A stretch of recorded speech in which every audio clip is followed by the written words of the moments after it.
Political vibes ప్రేక్షకులకు నమస్కారం. మిత్రులారా, 1914 క్యాలెండర్ 2026 క్యాలెండర్ సేమ్ ఉన్నది. ఆ టెన్షన్ ప్రపంచం మొత్తం కూడా ఒక టెన్షన్ పట్టుకున్నది. ఎందుకంటే 1914లో మొదటి ప్రపంచ యుద్ధం జరిగింది. మరి 2026 క్యాలెండర్ కూడా సేమ్ ఉన్నది. మరి మూడో ప్రపంచ యుద్ధం ఏమైనా జరుగుతుందా అని చెప్పేసి కూడా ప్రపంచం మొత్తం కూడా ప్యానిక్ అవుతా ఉన్నది, టెన్షన్ అవుతా ఉన్నది. సో ఆ వివరాలు ఏంటిదనేది చూస్తాం. ఆ వివరాలు చూసే ముందు ఈ యొక్క వీడియోని లైక్ చేయండి, మీ యొక్క అభిప్రాయాన్ని కామెంట్ బాక్స్లో రాయండి. సబ్స్క్రైబ్ చేయని వాళ్ళు మన ఛానల్ సబ్స్క్రైబ్ చేయండి, బెల్ బటన్ నొక్కడం మర్చిపోకండి. మిత్రులారా ముందుగా 1914 క్యాలెండర్ చూద్దాం. సో 1914 క్యాలెండర్లో నేను నవంబర్ 2 చూస్తున్నా, మండే. ఎందుకు? అప్పుడు నవంబర్ 2 1914లో మండే. సో ఇప్పుడు మనం ఏం చేద్దామంటే 2026 నవంబర్ 2 చూద్దాం మిత్రులారా. 2026 నవంబర్ 2. సో ఇది 2026 నవంబర్ 2 మండే. అంటే ప్రతిదీ కూడా ఇక డిసెంబర్ చూడండి, డిసెంబర్లో 6, 13, 20, 27 ఈ 4 డేట్లు కూడా సండేలు వచ్చినాయి. సో అదే డిసెంబరు సండేలు ఏమేమి వచ్చినాయి అనేది ఒకసారి చెక్ చేద్దాం. ఇక్కడ 1914లో డిసెంబర్లో 6, 13, 20, 27 సండేలు వచ్చినాయి.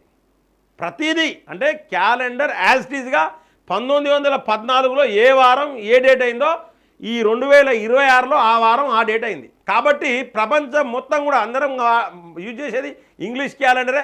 సో ఈ క్యాలెండర్ అందరికి ఆ ఇయర్ సేమ్ కాబట్టి అప్పుడు గిట్లనే యుద్ధం స్టార్ట్ అయితే అది మొదటి ప్రపంచ యుద్ధం అయింది.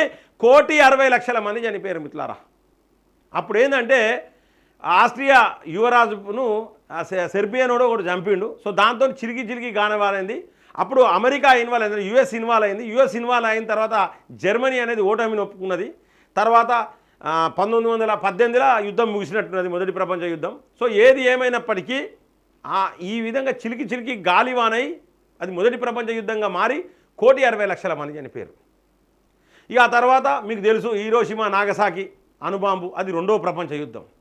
సో మరి 1914లో యుద్ధం స్టార్ట్ అయింది, అది మొదటి ప్రపంచ యుద్ధంగా మారి 1,60,00,000 మంది చనిపోయారు. ఈ 2026 సంవత్సరంలో కూడా యుద్ధం ప్రారంభమైంది.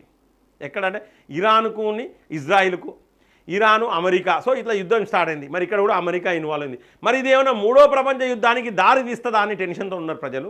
అంత భయపడాల్సిన అవసరం లేదు.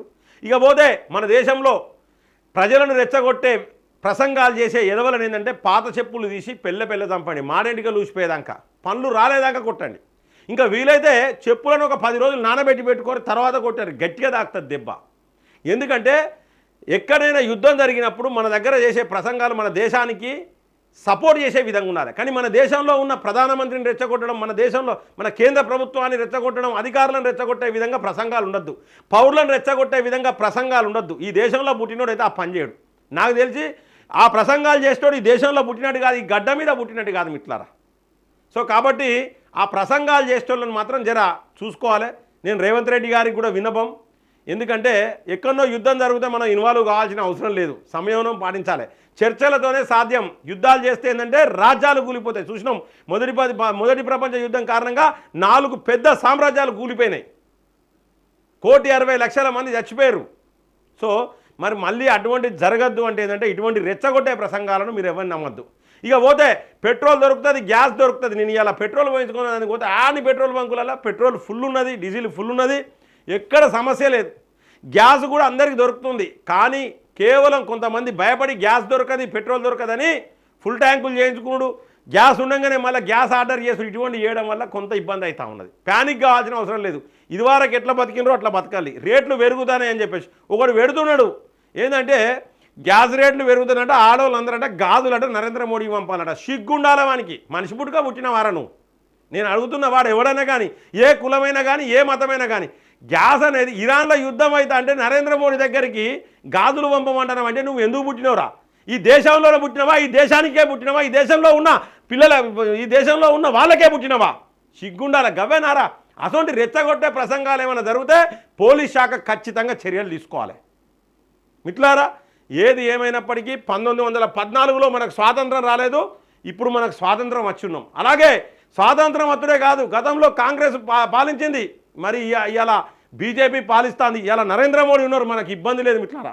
నరేంద్ర మోడీ ప్రపంచంలోనే నెంబర్ 1 ప్రధాని ఎవరంటే నరేంద్ర మోడీ. కాబట్టి మనకు అన్నీ అనుకూలిస్తాయి. ఎవరు కూడా మన జోలికి వచ్చే పరిస్థితులు ఉన్నాయి. మన సమస్యల్లో ఒక్కటే, మన దేశంలో ఉన్నోళ్ళే మనల్ని గెలుకుతూ ఉంటారు, మన దేశంలో ఉన్నోళ్ళే మనల్ని రెచ్చగొడతా ఉంటారు, మన దేశంలో ఉన్నోళ్ళే మనం యుద్ధం చేయాలి, ఆ యుద్ధంలో ఓడిపోవాలి, ఓడిపోయిన తర్వాత మనం వచ్చి సింహాసనం మీద కూర్చోవాలని చూస్తారు మిత్రులారా. సో అసొంటోళ్లకు చెప్పు దెబ్బ లెక్క ఉండాలంటే ఏంటంటే ప్రజలు సంయమనం పాటించాలి.